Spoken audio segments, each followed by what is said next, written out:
And Chris Shepler, who was with Sheplers Mackinac Island Ferries and is a captain there and a very seasoned and salty seaman, if you will, can go into Lake Huron and Lake Michigan in the same day anytime he wants to, because he can just turn left, go under the bridge, turn around and go back. And I think that's the point where Lake Michigan becomes Lake Michigan and where Lake Huron becomes Lake Huron. He's on the other end of our AT&T line right now. Captain, good morning.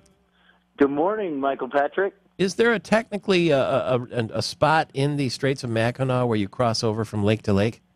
Yeah, it is the bridge, and you're absolutely correct. Before the bridge, it was the Straits of Mackinac, which is that undefining line in northern Michigan that they used between the two lakes. And now with the bridge, that has become the defining line between the two. So it doesn't really mean anything. It's just sort of a fictional line, really, right? That is correct. Yeah, and is there any sort of necessary turbulence that happens where the two lakes meet, or does it flow east-west? How does that normally go? Yeah, there isn't necessarily any turbulence there because of the two lakes meeting. There is turbulence there because of the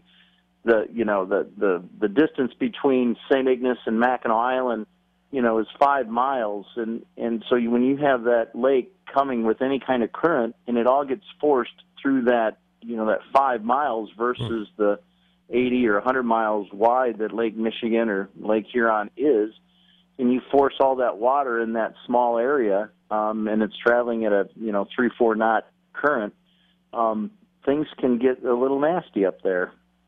Well, I always am fascinated by these stories, and I know we're going to talk again in the coming weeks because the Chicago to Mackinac and Port Huron to Mackinac races are coming up.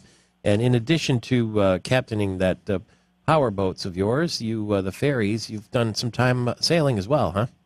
Yes, I did. I was fortunate enough to race in the 1987 America's Cup in Australia, and I've done I think I've done 12 Bayview races and 11 Chicago races and a bunch of other races around the world I guess it would be my other life, back before I got serious and am doing what I'm doing now. That was in Perth?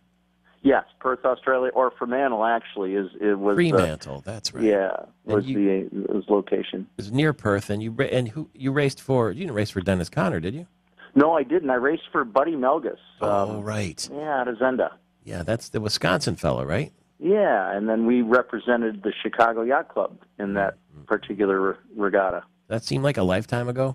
Yeah, it does. Boy. Something else. What an adventurous thing to be able to say, that's for sure.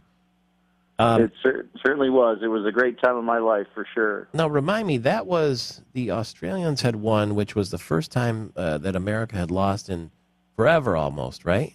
That is correct. If we go back to that date before the 87 America's Cup, I believe it was 84 off of Newport, Rhode Island, Liberty was the boat, and Australia was the challenger. And that was our first glimpse of technology, I guess, with the wing keel of Australia. Yeah. And they were tied going into the last race, and Dennis went left, and the Australians went right, and the rest is history, which allowed the other yacht clubs in the United States to become a challenger, and then it opened the door for these other yacht clubs to actually vie for the cup, and Chicago was one of those.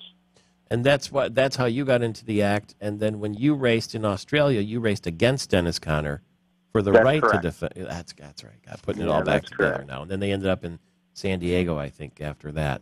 That is with the mega yacht between the Kiwis and Dennis. And Dennis built the catamaran, and now it's we're flying around San Francisco Bay on foils.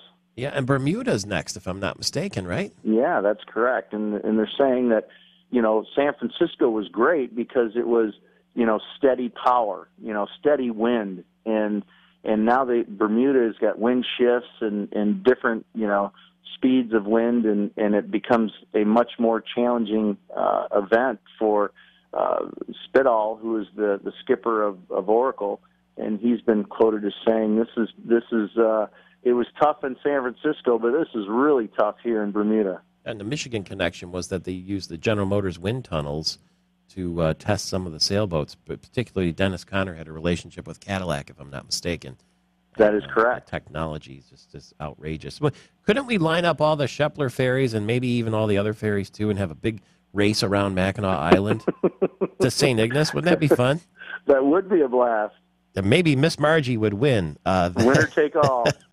And Miss Margy probably would be the fastest and the newest, right? And this weekend will be the christening, if you will, with the governor and your father and Congressman Banashak and State Senator Wayne Schmidt. I see he's going to be there too. Take us around Miss Margy. Yeah, she holds 281 passengers, which is our largest ferry. She's upwards of 40 miles an hour, so she's 40 miles an hour plus, which will be our fastest ferry. She is 85 feet long, which is our longest ferry. And the really cool thing about the boat is the creature comforts that we've added, such as air conditioning and heat in the cabin.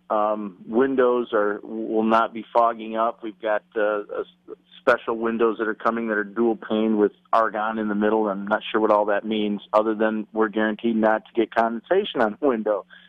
So it's a state-of-the-art vessel, and we're on the trip up from Rogers City that we took about a month ago to bring it from. It went from Onaway. It was built in the Onaway and then trailered 24 miles to the shore at Port Calcite, and then we dropped it in there and then brought it up from Rogers City that night. It was kind of a late evening event that we did. We didn't get back to about 2:30 in the morning, but we finally got the okay from the engine manufacturer, which is their Detroit Diesels, and purchased by W.W. Williams out of Saginaw. And we finally got the okay from Ron Taylor to go ahead and, give her the berries or, put it in the corner and let's see how fast this thing goes. And we were pretty psyched about how she performed in those conditions. What's give her the berries mean?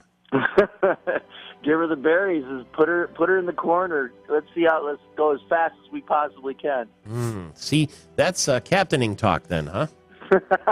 Give her the berries, put her in the corner, and they'll be breaking champagne on the bow this weekend of Miss Margy up there in the Straits of Mackinac. Sheplers Mackinac Island Ferries now confirms their spot as the fastest